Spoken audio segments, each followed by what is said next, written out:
Dia enak Kelihatan banget. Bang hadisnya Bang? Ya, hadis apa Sahih bang? Muslim ada, Sahih Bukhari ada. Nomor hadisnya Hadis 2167. hadis riwayat Muslim bang ya. Oke. Kelihatan Mau di nomor sini berapa Arabnya bang? Bang?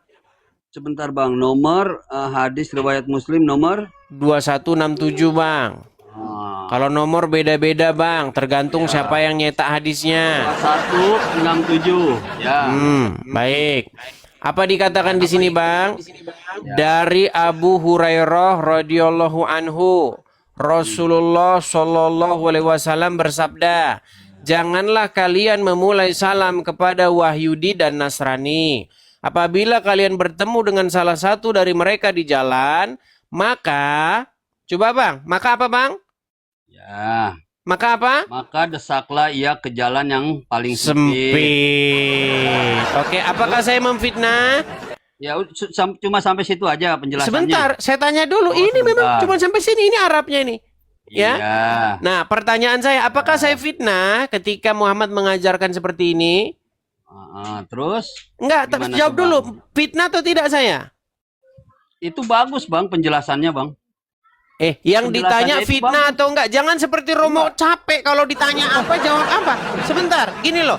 Apakah fitnah yang saya katakan bahwa menurut baginda Nabi kalau bertemu dengan Wahyudi, bertemu dengan Nasrani harus Hmm. didesak, dipepet ke jalan yang sempit, betul? Betul, abang udah menampilkan hadis itu. Bagus itu bang. Bagus bang. Bagus. Bagus katanya. Bagus. Abang nggak fitnah. Bagus. Sebentar, saya Bagus. tidak fitnah. Terus yang kedua, perhatikan Ya. Bang, perhatikan yang kedua. Apa dikatakan di sini? Perhatikan. Di dalam Quran surat At-Taubah ayat 29. Inilah ajaran kalian, perangilah orang-orang yang tidak beriman kepada Allah dan tidak pula kepada hari kemudian. Mereka yang tidak mengharamkan apa yang diharamkan Allah dan Rasul-Nya. Dan yang tidak beragama dengan agama yang benar, yaitu agama Allah, agama Islam. Yaitu orang-orang yang diberikan Alkitab kepada mereka sampai mereka membayar jizyah dengan patuh sedang mereka dalam keadaan tunduk. Benar atau fitnah lagi yang saya katakan bahwa Anda disuruh memerangi orang-orang yang bukan Muslim? Betul. Betul. Oke, Ya, terus bisa sebentar, ditanggapi? saya satu lagi. Oh, sebentar. Satu lagi. Ya. Lalu Anda tadi bilang begini.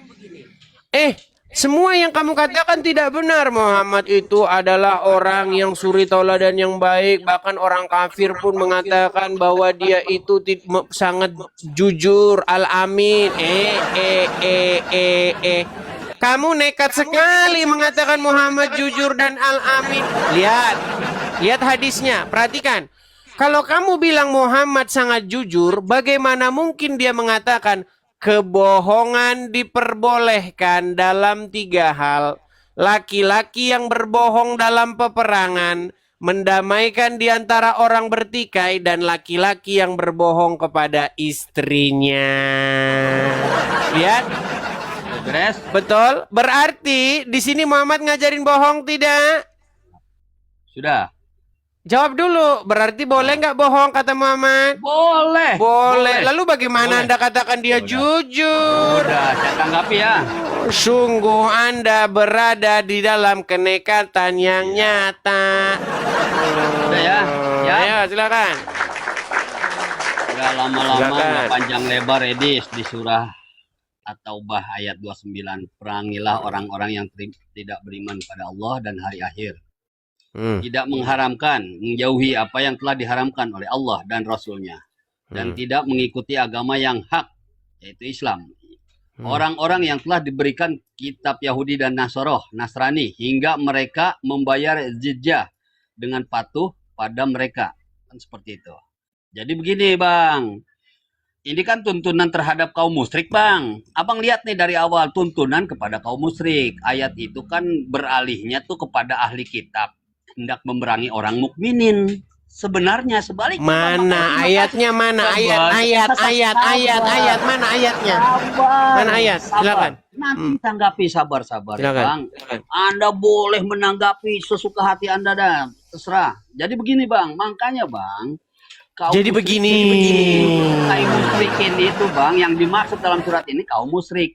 ayat ini tuh beralih kepada ahli kitab, hendak memerangi orang mukminin tentunya. Mana ayatnya? Konteks ayat turun berkenaan dengan perang Tabuk. Perang Tabuk. Mana ayatnya? Ayatnya mana? Sabar. Silakan, tunjukkan ayatnya. Iya, tadi kan Anda terus saja berbicara. Tenang aja, nanti saya tunjukkan, tenang. Konteks ini turun berkenaan dengan perang Tabuk, Edis. Saat itu kan lagi perang tuh, terdengar berita bahwa pasukan Romawi akan menyerang, berusaha menguasai daerah perbatasan.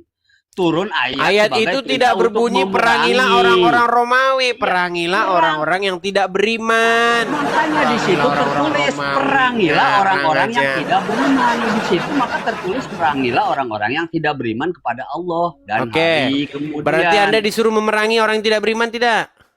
Tetapi terlebih dahulu memerangi mereka yang tidak mengharamkan, bahkan terus-menerus melakukan apa yang diharamkan Allah. Contoh saya ini, Saya kan tidak beragama dengan agama yang benar, betul?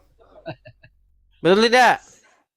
Sebentar Bang, makanya Bang, di hadis yang Anda paparkan tadi saya tanggapi dulu. Kan semuanya Anda bertanya 3 pertanyaan, saya tanggapi 3. Nanti Anda tanggapi lagi 3 pertanyaan dari saya. Kan seperti itu Bang. Silakan.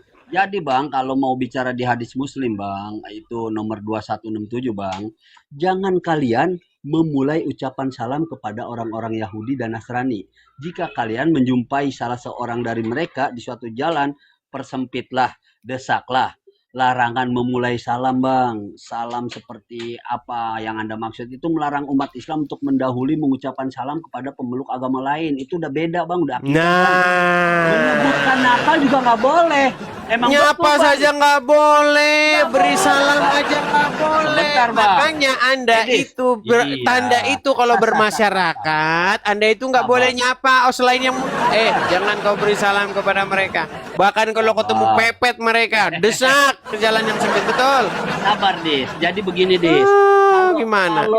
Kalau Anda Dis lagi merayakan hari Natal Dis, dilarang umat Islam, nggak boleh, sama aja gue nyemplung ikut agama lu Dis. Nah iya memang itu isi agama lu. Terus tadi kenapa kamu bilang yang lain-lain? Udah terbukti. Bukan berarti ya sudah, kalau sudah terbukti sudah, ngapain lagi? Udah terbukti semua jelas. Nah gitu maksudnya, beda kan? Beda. Makanya teman-teman, ketika saya mengeluarkan dalil, kalian pasti akan bingung sendiri menjelaskannya.